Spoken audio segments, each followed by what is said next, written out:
Love it. Yay. Cool. Rashunda, Sarah, welcome to the podcast. Hi, hi. Hello. I'm so Hello. excited that both of you were up for having this conversation because you two are the two people that I trust to read for me personally, and I don't get many people to read for me. So Same. You two are Yeah. one of maybe 5 people Mm, on the planet mhm, that I go to when I want a psychic reading or a tarot reading or a check-in. mhm. You two are one of a very few handful of people I trust. So I love that this is a mutual admiration society happening right here. It's so exciting and cute and fun. Yeah, Yeah. yeah. Same here. Ditto. Ditto. Nat, I need to get a reading from you, Nat. That's the You thing. I do. need to Yeah, go. we'll I have to need to make it do that. happen. Yeah. Yeah, we Yeah. need to make that happen We soon. do So need to make that happen. Let's make cool, that cool. happen. Okay, okay. Yeah, because I wanted to do an episode around death in the tarot. I found it really fascinating that as a card, it is feared. There's a fear of it coming up in a reading. A lot of people will shy away. It brings up those instant things of like, well, does that mean I'm going to die then? Or does that mean that someone's going to die around me? Or seeing it as a bad or a negative thing to appear in a reading. And I kind of wanted to have that chat to debunk that, because it's funny, because at the end of last year, back in 2022, I set an intention before having a reading with Rashunda that I wanted the death card to appear because it had a message for me, and boom, it appeared. Yeah, yeah. hmm um who wants to go first? I want to ask, yeah, Rash, what's your take on the death card? How does it show up for you in like hmm reading for yourself or reading for hmm others? hmm Like, hmm what do you do when someone's having a meltdown because you've pulled the death card out of a deck? You know what? I have to be really honest with you. I have not had someone to have a meltdown when a death card has come up. I don't know if it's just, the friends who come to me, they're familiar with it, or I'm not sure, but I've never had anyone when the death card has come up, they've gone, oh my gosh. A lot of times I've had people say, oh, the death card. Thank you. Yeah, because it means a cycle is coming to an end and then something is beginning, or something they know. They come to me with a question probably anyway, and it's like, okay, here's a sign that I need to let go of something. So yeah, to be honest with you, I haven't had it. I'm thinking I have no, I've yet to have anyone just go, you know, berserk because of the card. I don't know. Sarah, have you had anyone? There is this tarot readers, I don't know what folklore or saying where we've almost been trained as tarot readers when we get the death card to say, oh, this isn't a literal actual death. This Right. death never means real death. And I would counter that. I Mhm, On one level, we know that the death card is number 13. So we know that it is already associated with lunar cycles, mhm, femininity, mhm, deep change, deep endings. We also know that death in the major arcana placement isn't the end. It's not right. at the end of the deck. So Mhm, why would it mean a finality of everything, which we mhm, also know isn't true? We know that things go on. mhm, Anyone who has lost a loved one knows they're there in some way, shape, or form. What they've mhm, created in their life lives on in some way, right? mhm, Once I had only once in, however long I've been doing readings, did I have a client immediately understand that the death card was in reference to their lover who had died. Their lover had died. Mhm. So I sometimes think of it as both and. I think Right. about it as who around you who has passed on that might be stepping through, or something in their memory Mhm. might be supportive or useful. I also personally never think, oh, it means death when I pull it for myself. Although I will say, Rosh, your like sigh of relief you're recounting, personally, I have never felt that when I got Real. the death card, because it's about like, I've got to, it's an ego death. It's an Yeah. ego death. Mhm. For Mhm. me, often it's not Mhm. a process that is comfortable. Right. It's an identity death. Mhm. Mhm. I also think of death as about being about time Yeah. and about life. Mhm. And it's about thinking about what is most important to us in life. And so much of what is important to us in life is framed by our fear of death. Mhm. Mm. Mhm. Mm. I think one thing, but Sarah, and I understand exactly what you mean about sometimes it does mean, death. It means a literal death. Now, I think one thing is that with the way I read for people, I will hold the card up or show the card or show the death card, and I will allow them to tell me what it is. I'm not going to say, oh, this means death or whatever. I will show them the card and say, okay, what are you picking up from this? I have had people say, I just lost a parent. This is a sign that, hey, this is either still with me, this is what I am going through, or it is a sign from that person saying, hey, I'm here. So I think that's the other thing too, when you have to let the person, you have to leave space for them to say what the card means to them. And I think that's the important thing. It could mean the death of a relationship, or it could mean the death of a person. It could mean a whole a plethora of things. And that's what I think is the important thing. Let that person decide what death means and what type of death they're going through. Mm. Mm. Yeah, that's so important, isn't it? Especially around it's like otherwise it just comes with the stereotypes versus it being well, that's why I love reading with you guys, because it's there's that space to be like, well, what does that mean for you? And you really get to Mhm. reflect on the death card of what that means. And when you pulled it for me, Rash, it was very much that, well, one, I was thinking about starting this podcast, so it was very much like, oh, okay. And also moving back to the UK and the death of being in Canada and coming here, and the ego death and the identity death of everything that's been associated with it. And I did find comfort, even though I knew it was going to be, as Sarah says, not an easy path, difficult, as there's always there can be a struggle with the things that we face, knowing that there was some kind of comfort of, okay, we're ready for this. Like, and I Mhm. think that's Mhm. that energy of the death, of finding that beginning, like of actually giving ourselves permission to find that beginning. And as you said, Sarah, it's like that real kind of bookmark of it not being at the end of the deck. Like it's not there, so there is that space to build from it. And it's Mhm. deeply Mhm. deeply transformational. Mhm.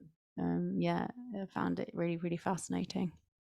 I am a deep symbolism kind of person. Obviously, I've read tarot. This is like 101. You have to be into the symbolic to enjoy this kind of pursuit. And I think that death can be quite uncomfortable for people because oftentimes it comes with a lot of grief. Mm. And grief is a very complex, overwhelming emotion. And I often think that the death card sometimes I think about it as more of a process, and it is how we deal with that process. And often we know when we dig our heels in, when we resist, when we grasp, when we make a certain ending too much about our shortcomings, when we let regret or internalized negative self-talk run the show, that's when we come into contact with a lot of unnecessary suffering, right? And Mhm. I often try to think of death for myself as a composting kind of process. And that Mhm. makes it a lot easier for me personally, because I think about all of the times in the past where I had something that ended that at the time felt excruciating. It felt like, how was I going to go on? Who was I going to be without this relationship or this job or like, Mhm. Mhm. Mhm. whatever. Mhm. Mhm. And like, here I am, and life is a series of loss and letting go and embracing and opening and creating. Life is a cycle. And so I think for listeners who do have fears or anxiety when the death card comes up, I mean, for me, the tower is much more frightening, but that's just me. But when Right. the Mhm. death card comes up, you can ask yourself, where on the cycle am I? And what could I let go of so that it would make more space for something different to step in? And who do I need to be now? And who do I want to be now? And all the questions that come forth with around preparing the soil, I think is a good way also to think of it, that isn't quite as anxiety producing. Right. I think also I need to say this before I go on, because I'm here at a really weird point, because I've just gotten back from Plum Village in France, which is where the Zen Buddhist monk Thich Nhat Hanh was. And so even this conversation about death right now that we're having, because, at least in that particular form of the Buddhist point of view, death is as important as being born. Um, it is a part of life, and it's not even where you focus, oh, we got to focus on death. It's like focus on the death and the birth, because it's all one and the same, and even without death there is no birth, without birth there is no death. And it's almost as if, at least what I picked up from my time there, is that we place so much emphasis on the death, how scary it is. It's death, death, death, death, death, instead of balancing it with birth, because it's one of the same. And Sarah, getting back to what you were saying, it's both and neither, all of that. And again, I think my view of death, because of my time there, and the readings that the what I've been researching and reading, it's morphing in a sense. It doesn't mean it's easy, but I feel myself getting a different take on it, or a sort of, my take on it is morphing. Let's just say that. I also think that, Nat, I know you're a medium. I'm not sure if you do have those who have transitioned in past, if you've spoken with them, but in my one of the when I used to give readings, one of the things that would happen, I'm a medium, so one of the things that would happen is people's beloveds would step through, Mm. and my experience with that really showed me that death is not the end, Yeah.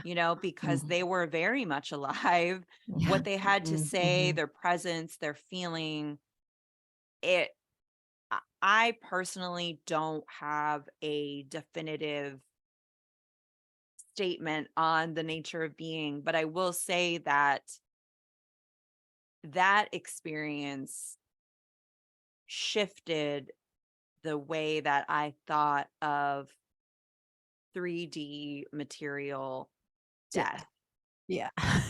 And it is, isn't it? Because when a loved one comes through on the other side, they can be commenting on things that are happening now. And so if they, they're talking about things that happened in the past, but they're also commenting on things that are happening in that person's life now, or they've been witnessing things happening in the house, or where places they've been to. And then you're like, well, if there wasn't that energy that lives on through those times, how on earth are they commenting on how would they know, and Mhm. how would they comment on those, on that? So it just, yeah, it's mind-blowing that we put this energy around a definitive end, the end, the ending, the black white version of it, and versus it being like, well, hang on a second, if we can talk to loved ones who have crossed on the other side, and not just people but animals also making comments on their owners, like, you moved my bed, I saw you move my bed, and don't worry about it, like, it's okay, like, it's huge. And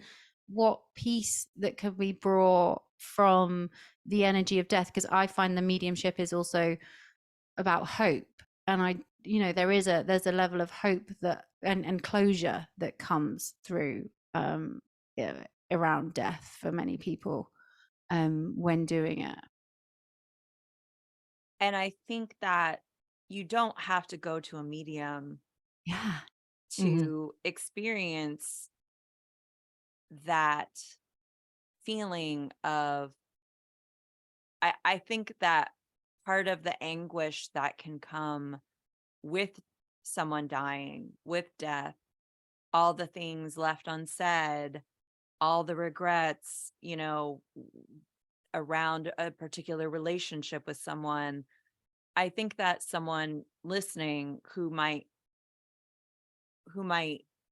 have those complicated feelings, I think it's a useful practice to have an ancestor altar, to talk to your loved one that's passed over, to meditate with them, to see if there's anything that wants to come through, uh, you know, with them as well. Because I think that sometimes that all or nothing thinking, that black or white thinking of it's over, it's done, Mhm.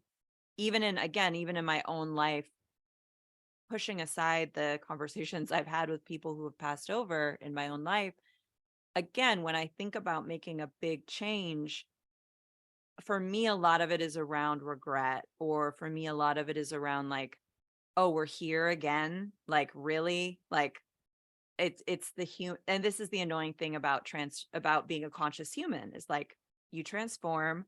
So then your circumstances have to transform. And you're like, here we go again. Like, we want it to just be some kind of, death can sometimes be a synonym for change, right? And so we're like, here we go again. I just want to do, I thought when I would do this, then this would happen. And if you're a conscious person who's always transforming, things are going to reflect that. And so you have to be adept at change, and you have to be adept at being able to let things go with love and with grace. And Rashunda, I was wondering if you might share whether you've processed some of your experiences more of being around Plum Village, or readings you've given with people. But I'm curious, in your own life, in your professional practice, and in your own life, what are some of the gifts of the death card? Mhm. Mhm. Mhm. Some of I will say this, some of the gifts of the death card in readings, and let me just say in my life, um, how can I put this in a way where it makes sense and I don't like burst out crying? Well, I don't cry. So, but anyway, I when the death card comes up, either, either for me or for someone who's lost a loved one, the focus a lot is on the person that has left, either the parent or whatever. And I think one gift is that, being able to turn it around, you can turn that death card around and say, okay, how has your position changed? What I mean is, with me, for me to find out who I was really and my background and my DNA and how I move in this world, to really find out. And when I really found that out was when I lost both my parents. Both my parents are dead. And yes, it was horrible. It was, at least for me. But on the other hand, I really know who I am without the protection of my parents now. And I think that's what they wanted. And a lot of times, even with myself, or if someone is having, they come to me and they are dealing with the death, especially of a parent, I'll say, think of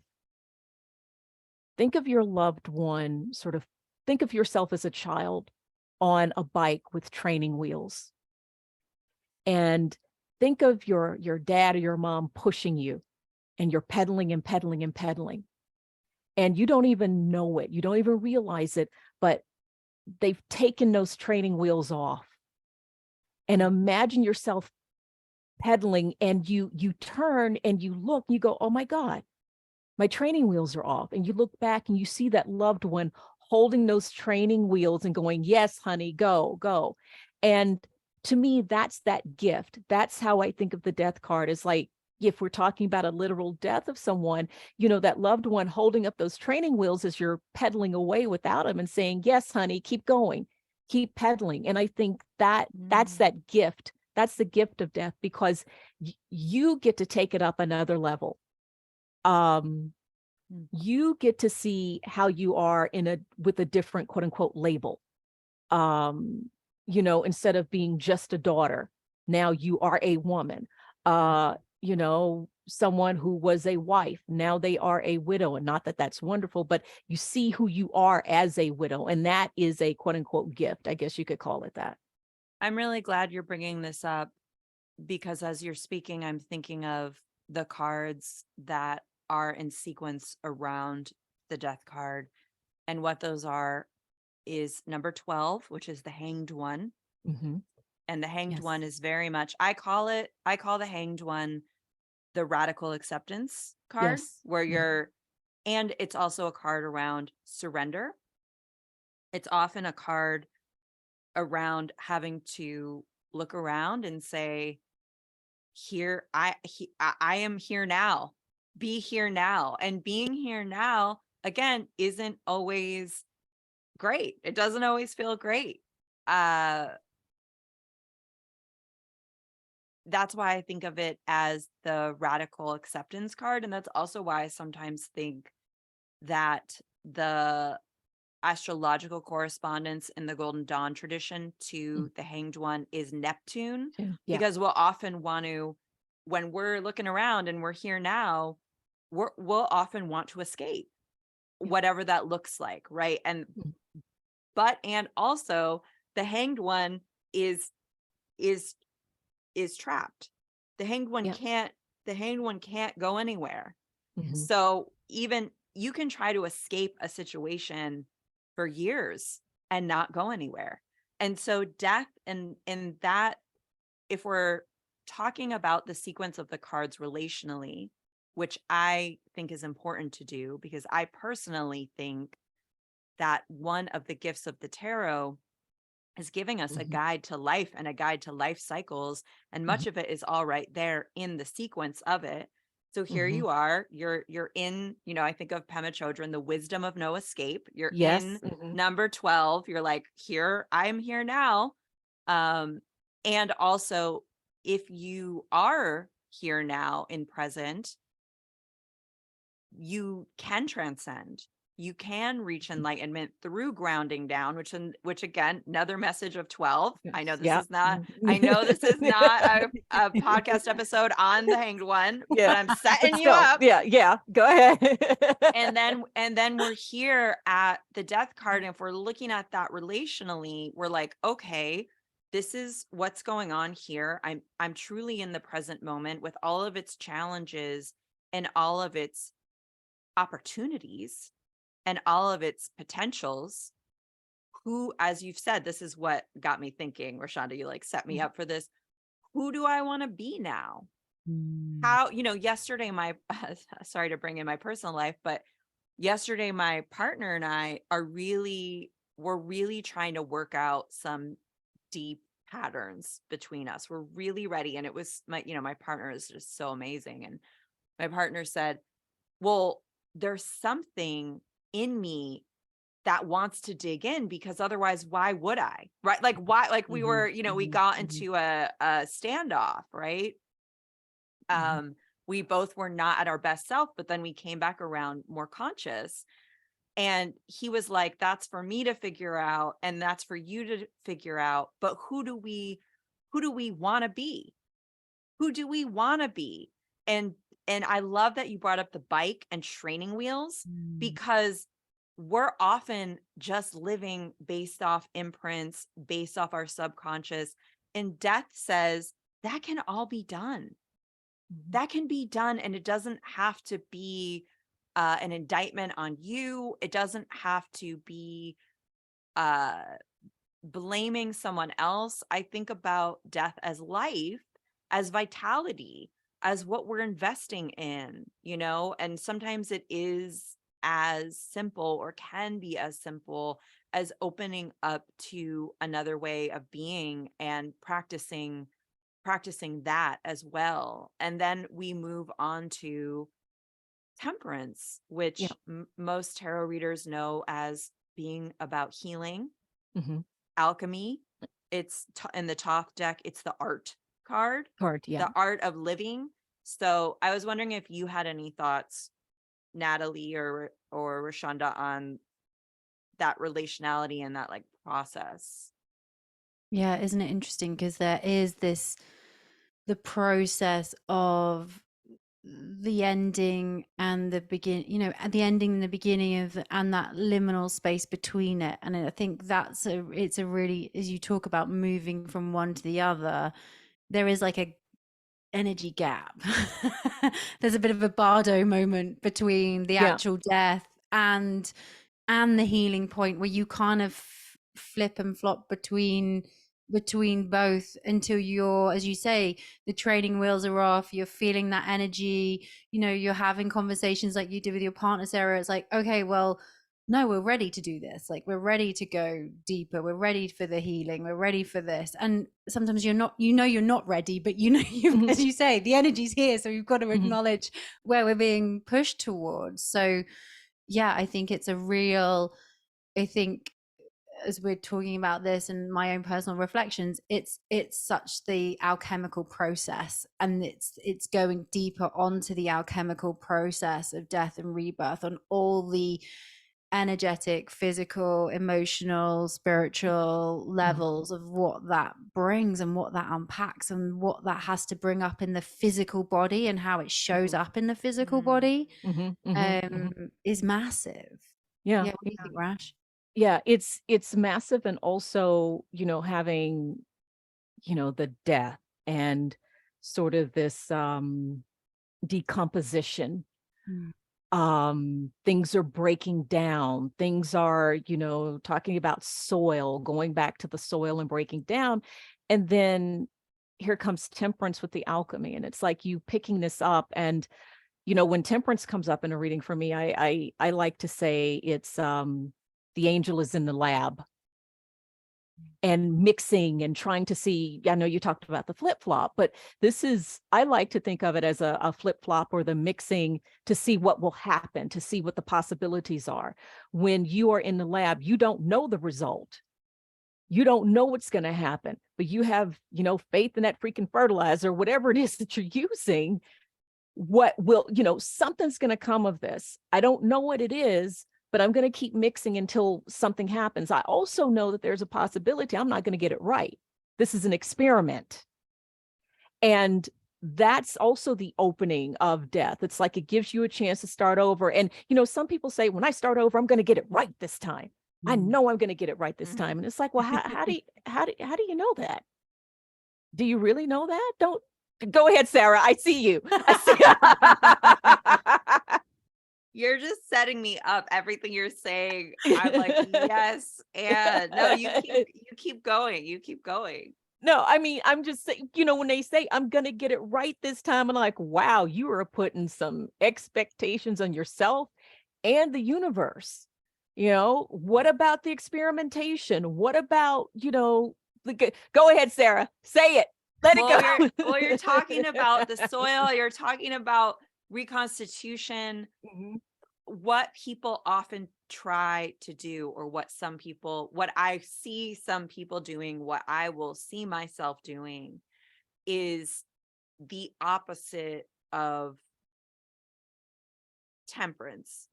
That's where they get trapped in sort of a shadow death, if that's what we want to use, for lack of a better terminology, which they keep trying to put the pieces back together in the same way, or they keep perpetuating cycles, or being Groundhog Day, so to speak, with their life, when it's either a process of truly letting things go, truly saying goodbye, or putting some relationships on pause, or again, it is this alchemical process which necessitates something very different, something radically different, and necessitates an unknown and a suspension of expectation. And that could not be harder for us as humans to do. And so I love that you said, oh, the angels in the lab, because I very much see temperance as being, as Nat so astutely said, like the bardo, like death. And then you kind of know that you're doing a good job, or you're on the path with a death process, because things do feel so kind of in between or unknown. And you do have to let spirit or other forms of protectors step in and help you. You do kind of have to. So I think of temperance and the Hierophant, because in some schools of tarot theory, temperance is the Hierophant's teacher card. The Hierophant wants to know how to set up the altar. The Hierophant wants to know the order of the process. They want the 3 listicles, 3 ways to an easier death. That's what the Hierophant wants, right? Yeah, the science, the scientific lab coat. Western culture, Western patriarchal, like capitalist culture, just to give me the pill, tell me the right thing, right? And temperance says, well, you directly need to allow yourself to open up to your higher self, spirit, nature, God, angels. The eminence of the divine wants to speak directly to you, wants to be in relationship with you. There is no listicle, like there is no, perfect solution for you. And if you would suspend some of that expectation, things might offer up images, messages, solace, grace. Grace is a big part of it. I'm thinking about my partner again yesterday. He just said, we really just need to give ourselves a lot more grace, a lot more space, and I think that's part of that death process as well. There was a line I shared with someone. I think I wrote about it too, about endings and looking for things. And I said, what you're looking for may not look like what you're looking for. Hell yeah. And that's what, we're saying about death and about this ending, because you think, okay, I get another chance to do it again. And it's like, maybe not the same way, maybe not what you're, maybe it's not what you're expecting. And what you're saying, allow yourself some grace, allow yourself some space to just let whatever happen. And I know that's scary. I think for me, and especially if someone has been through something, either in the past or whatever, the unknown is hella scary. You say anything can happen to someone who's had a quote unquote easy life, which no one has. They say, oh, okay, great. You say anything can happen to me, and my sphincter just falls out. I mean, I'm like, no, I don't like that. And so I get it when, you want to have these expectations with death and with what will happen after. I mean, it's human, but still we need to give ourselves space and grace to be soft. Yeah. Yeah. Which try is not to so be temperance. Yes. Very, very much temperance. Yeah. Yeah, it is. So I also wonder if like reframing the death card as preparation for transformation in terms, go ahead. No, I go. think getting back to the actual cards, I think there's a difference in the energy and the look of the Rider-Waite-Smith version and the Thoth version. Oh, big time. Big time. The Rider-Waite-Smith version is the skeleton on the horse and trampling over people and stuff or whatever. But that Thoth version, it's almost like the skeleton is dancing. The skeleton looks very alive. Alive. Friends should Google an image. It looks like vitality. It looks like it's doing CrossFit. It's like running a marathon. Exactly. Please, listeners, if you're not familiar with the Thoth deck, Google the death card, and it is completely different. And I think that's part of the reframing. I think I posted this on Twitter. I said, if I had it to do all over again, I would learn tarot with Thoth instead of the Rider-Waite-Smith, because of, the cheekiness of it. There's more of, this death card to me in Thoth is almost fun. It is fun. And I think that's part of the reframing. Sarah, I interrupted you, I think. Go ahead. Yeah. Oh, no, but there's no interruptions. Yeah, I think that's super useful to anyone listening to bring in different decks. I'm thinking in my Rolodex of like my cards is sort of floating around in my mind.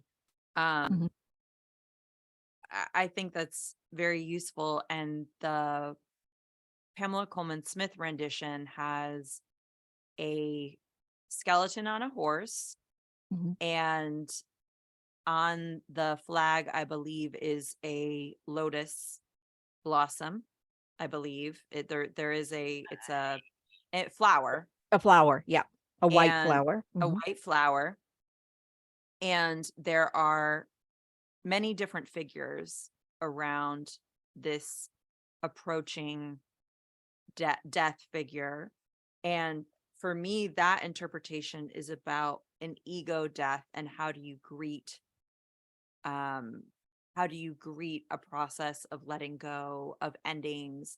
We see that the king is dead, like the king, aka the big ego part of us, as just can't even look death in the eye.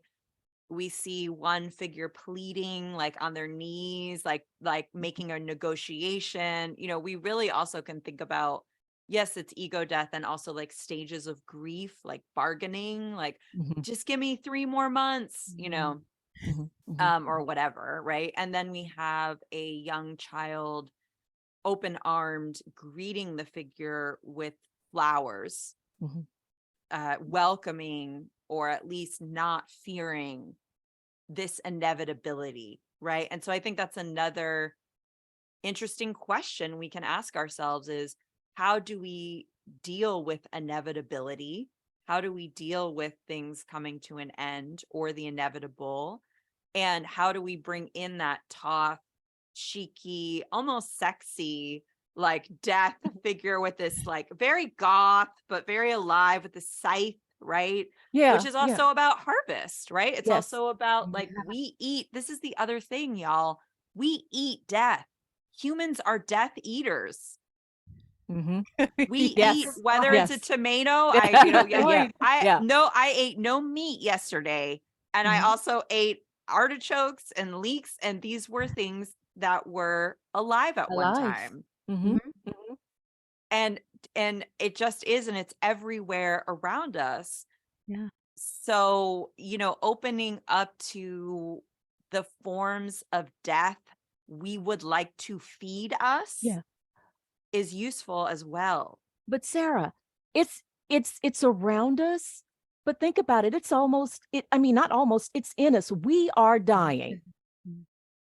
as we speak, Sat and, here. as we are sitting here, we are literally dying. And I Mm. think that's the other thing in terms of reframing death. I don't even know if it's about reframing because we are. I mean, we're doing it, and Every day. every day we are dying. And I think that's the realization. But we're afraid of death anyway in the Western society. That's why we have to use all these words and things and reframing and all that. Whereas in other societies, death is death. Yeah.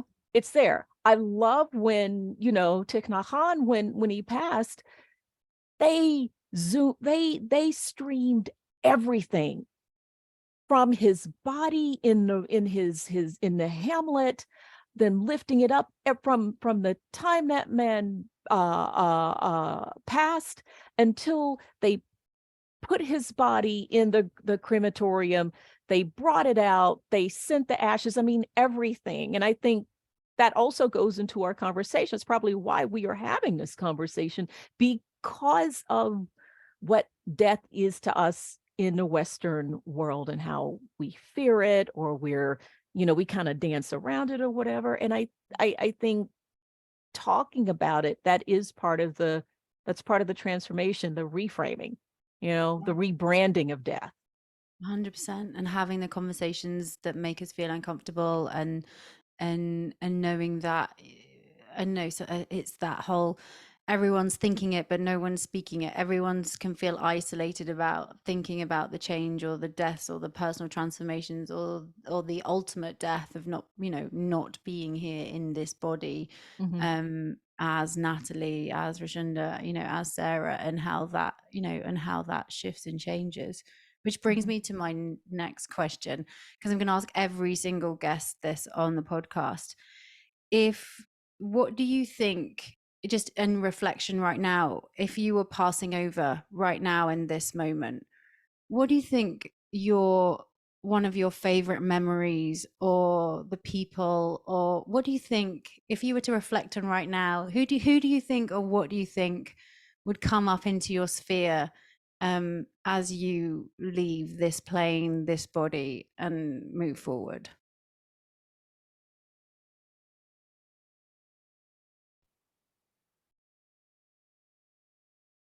And I'll take that moment to reflect, because I know that's a really big question to ask.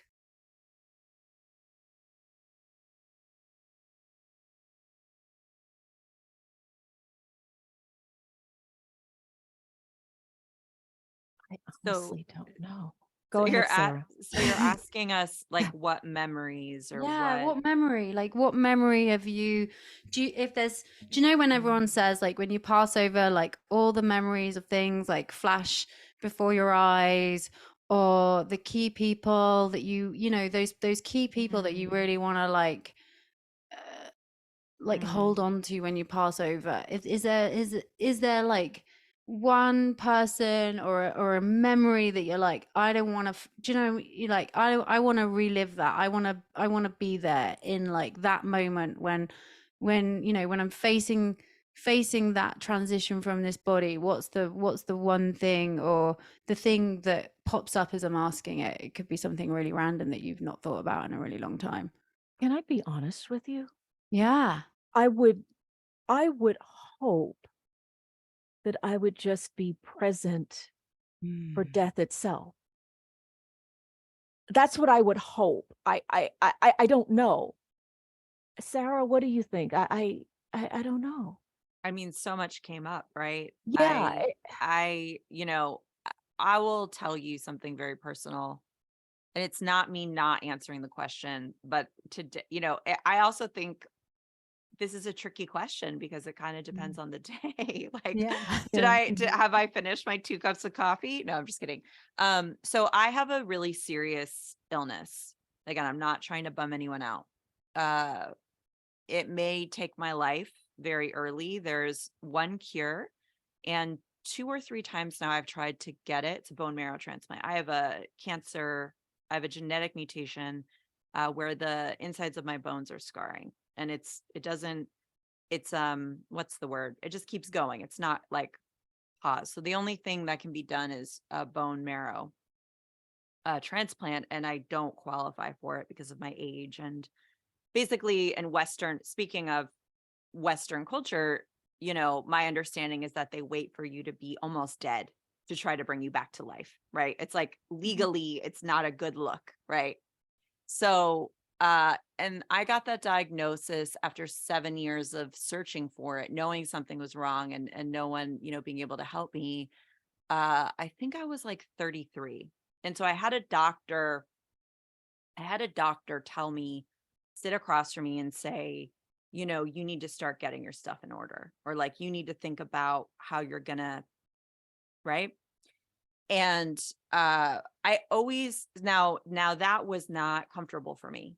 I was not graceful. There were a lot of tears, a lot of grief, you know, a lot of why me, God, right? Or whatever. Mhm. I am so grateful because it did wake me up in a lot of ways. It really caused me to get serious about my life in ways that made it more enjoyable, more abundant, more pleasurable, more healing, more joyful, and more abundant, all of the things. And I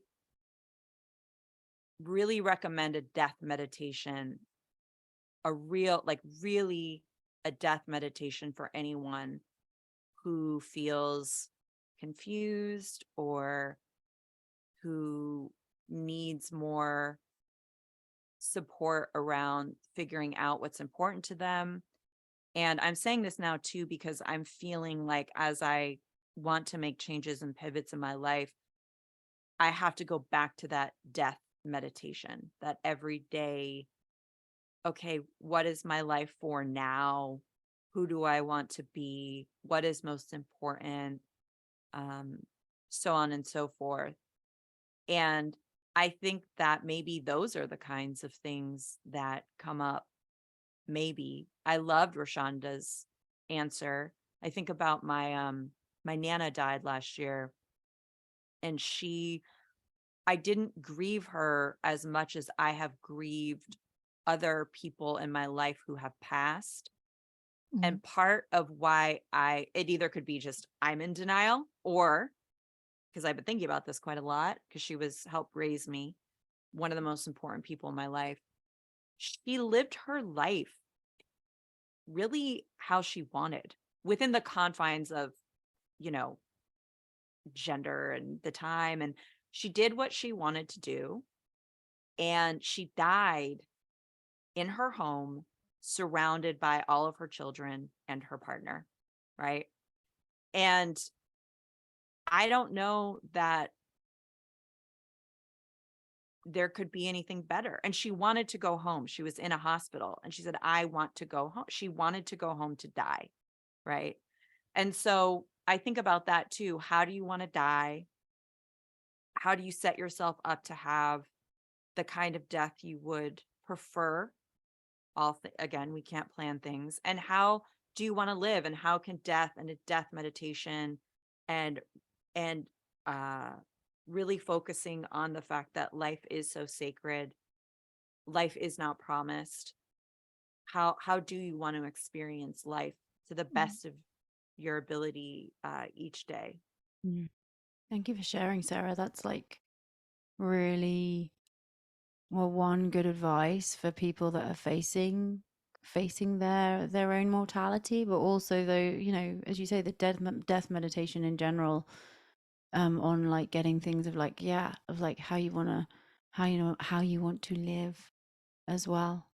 Yeah, thank you for being vulnerable and sharing a bit of your journey and your relationship to that, because that's a lot, as you say, it's a lot, and it's a daily, you know, that, as you say, it's the things that you face on a daily basis, you know, connected to that. That's big. Thank you for sharing. Rash, thank Mm. you as well. Thank you for your answer, because you guys are my first podcast record, so I was like, I wonder how this is gonna. I was like, as a question, I was like, I'm really intrigued to see what comes up, and Yeah. what people feel called to share or not Yeah. share. I Yeah. one thing, and Sarah, I wanted to say thank you so much for sharing that. And it also, I mean, the reason why I have a hard time answering it is because, you know, I watched my mom die. You know, my dad died. I mean, that was a shock. But my mom, you know, had cancer, and it was a long death when it got to the time where, okay, there was no point. It took her 2 weeks or so.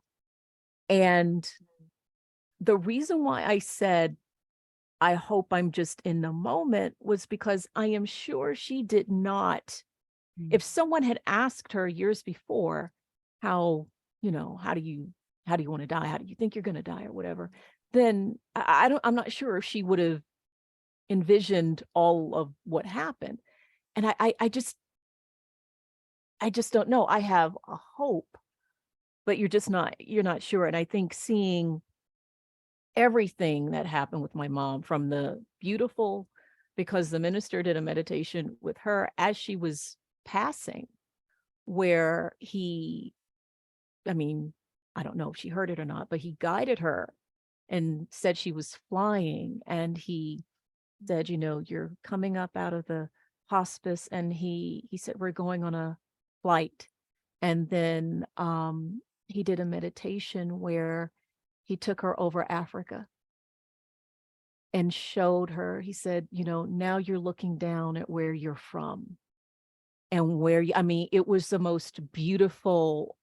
You know, and he said, now you will, you know, you know where you are from now. You know the town, the village, and you are going to meet your ancestors and their way. And that was the most beautiful thing.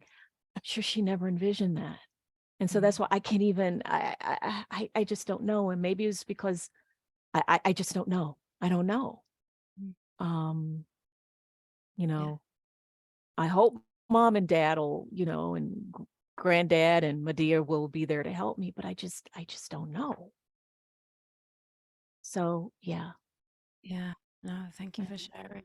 Yeah. Mhm. And as you say, it's the power of the unknown. We can again make these human constructs and thoughts and ideas, but when we're in that moment, we don't actually know. We can idea and you know, share things on a spiritual or knowing, but in the end, yeah, we don't have all the answers. We definitely don't have all the answers around death and what that means, and that's what we're here to experience. Thank you guys. Thank you for Thank Thank coming. you. you. Thank you so Thank much for you. having Thank this you. space. Thank you. Yeah, thank you. It's been absolutely awesome. Yeah, and I'll share to all the listeners where you can find these guys, where you can find these amazing, yeah, people doing their things, and how you can get readings with them, and the work they're sharing and the wisdom that they're sharing too. I'll put it all into the show notes, and yeah, of where you can find more about them and what they're up to. Yeah, thank you. Thank you, Nat. Thank you, Nat. Thank Bye. you.